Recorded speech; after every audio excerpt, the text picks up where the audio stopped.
வழக்கறிஞர் சங்கங்களுடைய கூட்டமைப்பானது 1998ஆம் ஆண்டு ஈரோடு மாநகரில் ஆரம்பிக்கப்பட்டு தமிழகம் முழுவதும் உள்ள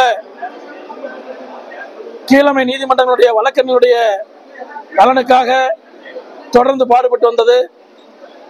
அந்த அடிப்படையிலே இதுகாரும் கீழமை நீதிமன்றங்களிலே பணிபுரியக்கூடிய வழக்கறிஞருடைய நலன் என்னவென்று தெரிந்து குரல் கொடுத்த வந்த வகையிலே தற்சமயம் ஏற்பட்டுள்ள அசாதாரண சூழ்நிலை, குறிப்பாக ஐபிசி, சிஆர்பிசி, எவிடன்ஸ் ஆக்ட் பெயர் மாற்றங்கள், செக்ஷன் மாற்றங்கள் உள்ளிட்டவைகளை எதிர்த்தும் தமிழகத்தில் இ ஃபைலிங் முறையை முழுவதுமாக நடைமுறைப்படுத்தக்கூடாது, மேனுவலாக கொடுக்கப்படும் எங்களுடைய ஏற்கனவே நடைமுறை உள்ள ஃபைலிங்கும் ஏற்றுக்கொள்ள வேண்டும் என்ற அடிப்படையிலே போராடி வந்தோம்.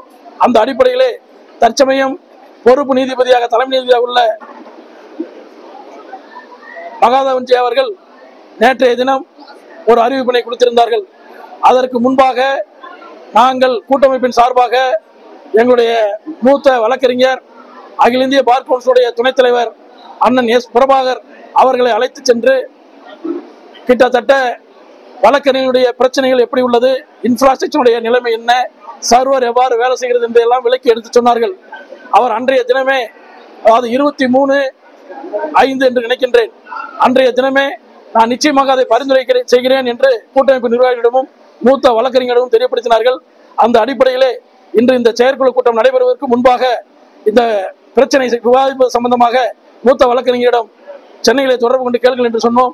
அவரும் நேற்று பேசிய அடிப்படையிலே நேற்று மாலை நீதிபதி அவர்கள் ஏற்கனவே குறிப்பிட்டுள்ள இந்த 2ஆம் தேதி என்பதை அன்டில் ஃபர்தர் ஆர்டர்ஸ் என்ற ஒரு அறிவிப்பினை நிறுத்தி வைத்துள்ளார்கள்.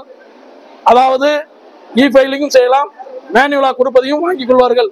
ஆனால் எங்களுடைய கூட்டமைப்புடைய கோரிக்கையானது தமிழ்நாட்டில் உள்ள அனைத்து வழக்கறிஞர்களுக்கும் கட்டமைப்பு வசதிகளை, இன்ஃப்ராஸ்ட்ரக்சர் வசதிகளை குக்கிராமங்களில் உள்ள நீதிமன்றங்களுக்கும், அதாவது தாலுகா நீதிமன்றங்கள், மாவட்ட நீதிமன்றங்களுக்கெல்லாம் ஏற்படுத்தி கொடுக்க வேண்டும். அதுகாரும் செயல்படுத்தும் வரை இந்த இ ஃபைலிங் முறையை நிறுத்தி வைக்க வேண்டும் என்ற கோரிக்கை வைத்துள்ளோம். இன்றைய தீர்மானத்திலே 1/7/2024 தேதி என்று நடைமுறைக்கு வரக்கூடிய அந்த 3 சட்டங்களை எதிர்த்து என்ன செய்வது, மத்திய அரசை எப்படி அணுகுவது, அந்த மூத்த வழக்கறிஞர்களின் அணுகுமுறையிலும் அகில இந்திய பார் கவுன்சிலுடைய வழிகாட்டுதல் முடியும் என்ன செய்யலாம் என்று முடிவெடுத்துள்ளோம். அதற்கான தீர்மானத்தையும் நிறைவேற்றியுள்ளோம். தமிழகம் முழுவதும் உள்ள கீழமை நீதிமன்றங்களிலே நீதிமன்ற பணியாளர்கள் காலியிடமாக உள்ளது, நீதிபதிகள் காலியிடமாக உள்ளது. அதையும் உடனடியாக நிரப்ப வேண்டும். கீழமை நீதிமன்றங்களை பணிபுரியக்கூடிய வழக்கறிஞர்களுக்கும் உயர் நீதிமன்றத்திலே அங்கம் வகிக்க வழிவகை செய்ய என்ற தீர்மானத்தையும் நிறைவேற்றியுள்ளோம்.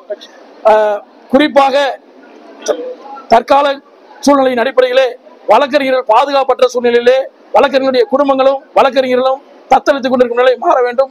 அதற்காக ஏற்கனவே அகில இந்திய பார் கவுன்சிலுடைய துணைத் தலைவர் திரு எஸ் பிரபாகரன் அவர்களுடைய கமிட்டியிலே 8 பேர் கொண்ட குழுவிலே வழக்கறிஞர் பாதுகாப்பு சட்டத்தை ஒன்று இயற்றி மத்திய அரசுக்கு அனுப்பியுள்ளார்கள். அந்த வழக்கறிஞர் பாதுகாத்த சட்டம் நிலுவையில் உள்ளதால் அதை உடனடியாக மத்திய அரசும் மாநில அரசும் சட்ட நடைமுறைப்படுத்த வேண்டும் என்ற கோரிக்கையும் தீர்மானமாக நிறைவேற்றியுள்ளோம். அவ்வாறு அவர்கள் தீர்மானமாக நிறைவேற்றாவிட்டால் மாநிலம் தழுவிய போராட்டத்தையும் இந்த கூட்டமைப்பு சந்திக்க தயாராக உள்ளது.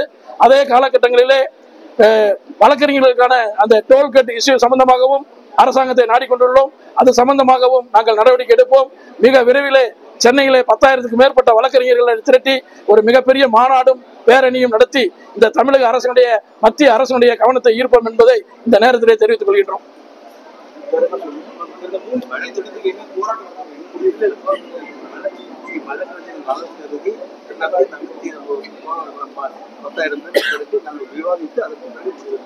வழக்கறிஞர் நலன் கருதி மிக விரைவில் 10,000க்கும் மேற்பட்ட வழக்கறிஞர்களை ஒன்று திரட்டி அங்கு மாநாட்டிலே விவாதம் செய்து சென்னையிலே முடிவெடுத்து பின்னர் அறிவிக்கப்படும். ஏற்கனவே இது சம்பந்தமாக மாவட்ட தலைநகரங்களிலே, அந்தந்த நீதிமன்ற தலைநகரங்களிலே நீதிமன்ற வாசல் முன்பாக 10 நாள் ஆர்ப்பாட்டமும் 1 நாள் மாபெரும் உண்ணாவிரத போராட்டத்தையும் சந்தித்தோம். அதற்கு பின்னிட்டும் அதை நிறைவேற்றவில்லை, அமல்படுத்த வேண்டும் என்று கூறியுள்ளார்கள். அந்த மாநாட்டுக்கு பிறகு நாங்கள் என்ன நடவடிக்கை மேற்கொள்வோம் என்பதை அறிவிப்போம்.